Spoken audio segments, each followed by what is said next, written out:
Bienvenue dans notre exploration du jour. Aujourd'hui, on aborde un sujet, un obstacle que beaucoup rencontrent, la peur de parler français. On va s'appuyer sur des idées tirées de Vaincre la peur de parler français pour essayer de comprendre cette appréhension et surtout voir comment on peut transformer cette anxiété en confiance. L'objectif, c'est ça. Alors, pour commencer, d'où vient-elle cette peur si particulière liée au français? Qu'est-ce qui la caractérise? C'est une excellente question. En fait, les racines sont assez doubles. Il y a d'abord le côté psychologique, la peur de l'échec, bien sûr, la peur du jugement des autres. Stephen Grasham, un chercheur connu dans l'apprentissage des langues, parlait d'un filtre affectif. Un filtre affectif. Oui, c'est l'idée que l'anxiété, le manque de confiance, tout ça, ça crée comme un filtre qui empêche l'information linguistique de passer, d'être assimilée correctement. Le perfectionnisme aussi, ça joue un rôle énorme. On voudrait parler parfaitement tout de suite. Ah oui, cette quête de la perfection dès le début. C'est totalement irréaliste, n'est-ce pas? Complètement. Et ça met une pression folle. S'ajoute à ça la peur très commune de paraître idiot.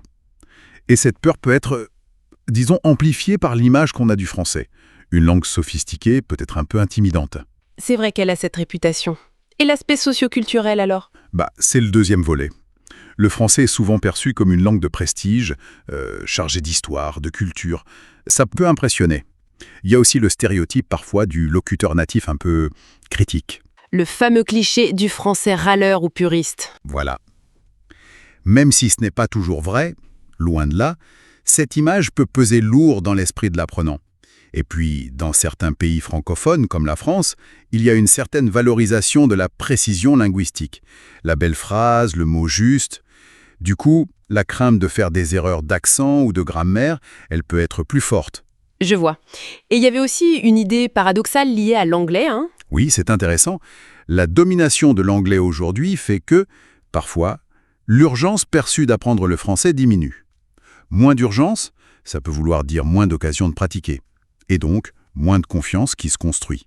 C'est un peu un cercle vicieux. D'accord, c'est plus clair sur les origines, mais concrètement, chez les personnes qui apprennent, comment ça se manifeste cette peur? De plein de manières différentes.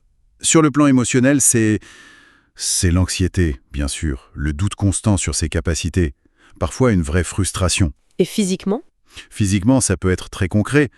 Les mains moites, le cœur qui s'emballe juste avant de devoir parler. Parfois même des tremblements. Ah oui, carrément? Oui.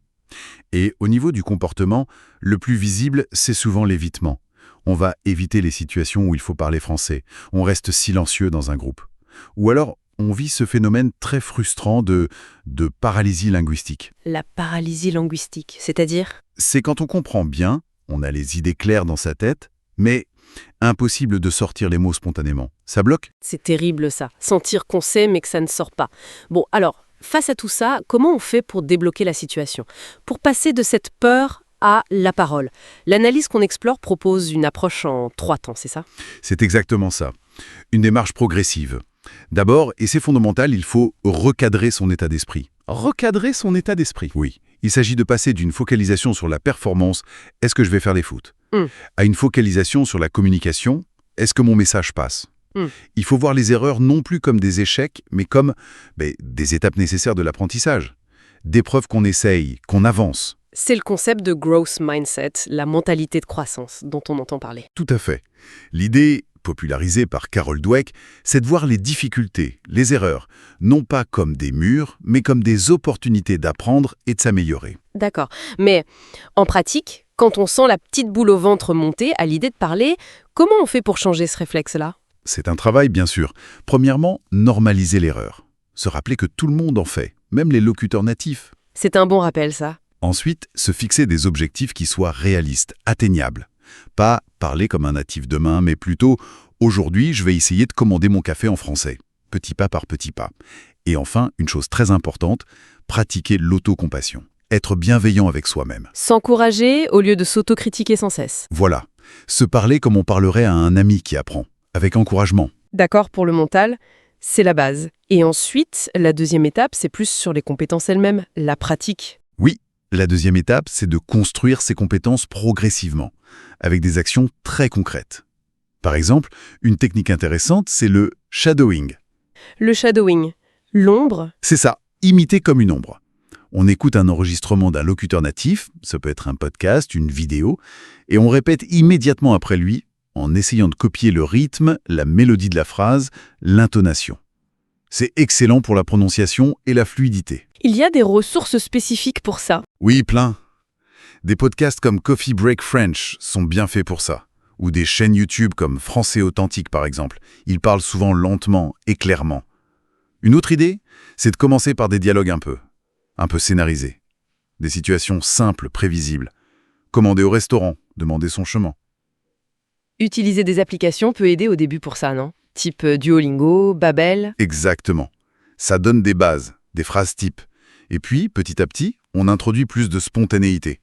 Il faut s'exposer graduellement. Commencer peut-être avec un tuteur patient, un ami, puis oser utiliser des plateformes d'échange linguistique, comme Tandem ou HelloTalk, pour parler avec des natifs qui sont là pour ça, pour échanger. Et il y avait aussi cette idée de se concentrer sur le vocabulaire le plus utile. J'ai lu un chiffre assez frappant là-dessus. Ah oui, c'est fondamental. Maîtriser le vocabulaire le plus fréquent. Des études, comme celle de Paul Nation, montrent qu'avec les 1000 mots les plus courants, on peut comprendre environ 85% des conversations tous les jours. 85% avec 1000 mots. C'est énorme en fait. Ça rend l'objectif beaucoup moins intimidant tout d'un coup. Précisément, ça donne un objectif concret et gérable, plutôt que l'impression d'une montagne de mots à apprendre. D'accord. Mentalité, compétences progressives et la troisième stratégie clé. La troisième stratégie, c'est de profiter de l'immersion culturelle et linguistique. L'immersion. Le fameux bain linguistique. C'est ça. Qu'elle soit physique, si on a la chance de voyager, ou virtuelle, depuis chez soi. L'idée, c'est que l'exposition régulière, naturelle à la langue et à la culture, ça désensibilise à la peur. Ça rend le fait de parler et d'entendre du français normal, quotidien. Et comment on s'immerge sans forcément partir à l'étranger? Il y a plein de moyens. On peut rejoindre des groupes de conversation.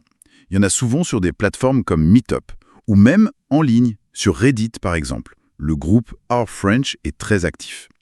On peut aussi consommer des médias, en français bien sûr. Regarder des films. Amélie Poulain, Intouchable, les classiques. Oui, ou des séries. Écouter de la musique francophone, Stromae, Angèle, il y a tellement de choix. Lire des livres, même commencer par Le Petit Prince, c'est un classique accessible. Ça habitue l'oreille, ça enrichit le vocabulaire. Et ça fait découvrir la culture de manière agréable. Et même sans bouger de chez soi, la technologie offre des choses. La réalité virtuelle, par exemple. La réalité virtuelle pour apprendre le français? Oui, des plateformes comme VRChat permettent de rejoindre des mondes virtuels où des gens se retrouvent pour parler différentes langues, dont le français. C'est une forme d'immersion assez bluffante. Et puis, s'immerger, c'est aussi comprendre un peu les codes culturels, la façon de dire bonjour, l'importance de la politesse, peut-être même un peu l'humour. Comprendre ces codes, ça aide à se sentir plus à l'aise, à éviter les petits faux pas qui peuvent parfois miner la confiance. D'accord, donc un travail sur soi, une pratique ciblée et progressive et une immersion dans la langue et la culture. L'analyse mentionnait même une sorte de plan sur 30 jours pour structurer tout ça. L'idée générale, c'est une progression logique, j'imagine. Oui, c'est ça. L'idée d'un plan, c'est de donner une structure. Commencer par renforcer les fondations mentales, puis passer à une pratique contrôlée, ensuite élargir progressivement sa zone de confort, et enfin, chercher activement l'immersion. Et que faire si on a un blocage, si nos conversations se passent mal, si on reçoit un commentaire négatif? La peur peut revenir vite. C'est un point crucial. Il faut absolument se rappeler que les revers, les moments difficiles, les jours sans, c'est normal. Ça fait partie intégrante du processus d'apprentissage. L'important, c'est de ne pas se laisser submerger par la déception ou la peur. Il faut essayer de recadrer l'expérience, analyser un peu. Qu'est-ce qui n'a pas fonctionné? Est-ce que c'était un mot de vocabulaire qui manquait? Une structure de phrase? La prononciation? Identifier le problème spécifique permet de savoir sur quoi travailler. Et ne pas hésiter à chercher du soutien. Parler à d'autres apprenants, à son tuteur. On n'est pas seul à vivre ça.